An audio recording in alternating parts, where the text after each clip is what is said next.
Pernahkah teman-teman melihat genangan air di selokan di lingkungan sekitar? Banyak loh masalah-masalah yang ditimbulkan akibat genangan air ini, mulai dari masalah kesehatan hingga masalah sosial. Genangan air yang dibiarkan lebih dari 10 hari akan mengakibatkan nyamuk dan lalat bermunculan, sehingga akan mengakibatkan munculnya penyakit-penyakit berbahaya seperti malaria, DBD, dan muntaber.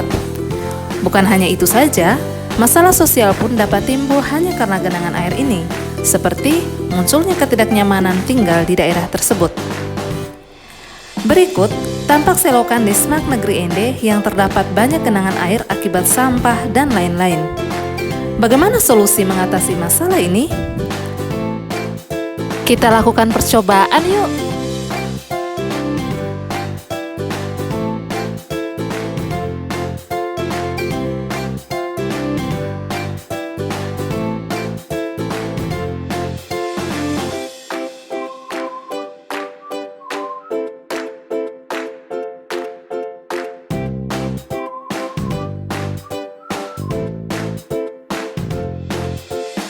Kita mulai simulasi ini dengan selokan yang kotor. Paralon diibaratkan sebagai selokan. Kami meletakkan kerikil, pasir, dan tisu diibaratkan sebagai sampah yang ada pada selokan tersebut. Pada percobaan ini, kita simulasikan pengaruh ketinggian terhadap kecepatan air mengalir. Pada percobaan pertama, apabila tidak ada selisih ketinggian antara titik awal dan titik akhir pipa, ternyata air menjadi tergenang.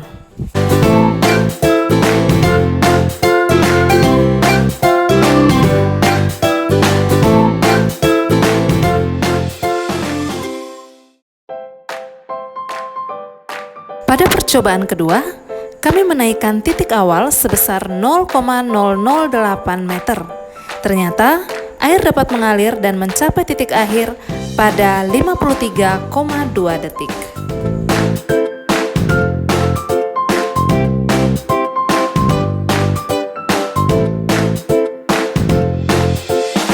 Selanjutnya, pada percobaan ketiga, kami menaikkan lagi titik awal menjadi 0,016 meter.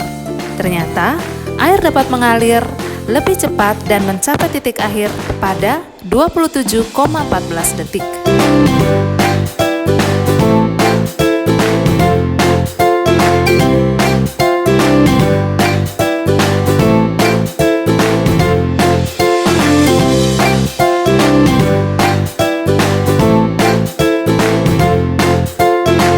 Begitu pula pada percobaan keempat, titik awal dinaikkan lagi menjadi 0,024 meter dan ternyata air mencapai titik akhir pada 18,10 detik.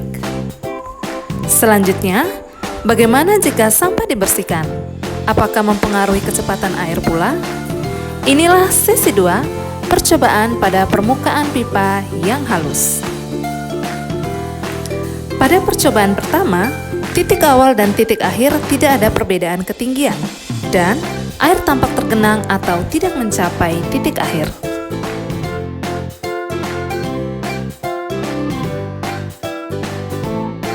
Selanjutnya, untuk percobaan kedua, titik awal dinaikkan sebesar 0,008 meter, dan waktu air mencapai titik akhir sebesar 6,83 detik.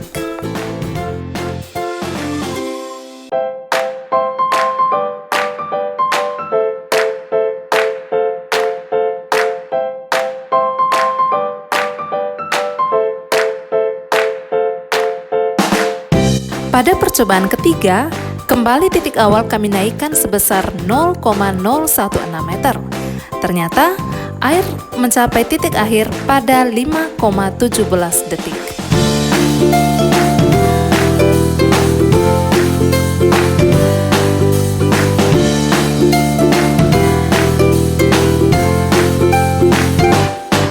Akhirnya, pada percobaan keempat, kami mencoba menaikkan lagi titik awal menjadi 0,024 meter, sehingga air mencapai titik akhir pada 4,16 detik.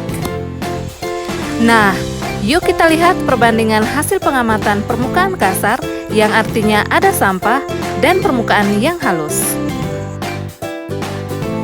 Berikut ini Analisis debit air pada permukaan kasar dan permukaan halus. Yuk kita perhatikan sama-sama. Berdasarkan materi fluida dinamis tentang debit aliran yang menyatakan bahwa kecepatan aliran dipengaruhi oleh volume air dan waktu, maka debit air dirumuskan volume dibagi waktu. Dari analisis data ini dapat ditarik kesimpulan bahwa kecepatan air sangat dipengaruhi oleh dua faktor.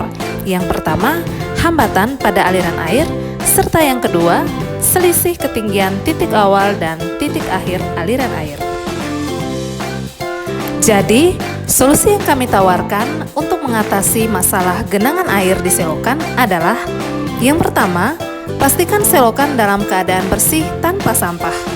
Yang kedua, pastikan selokan dalam keadaan halus.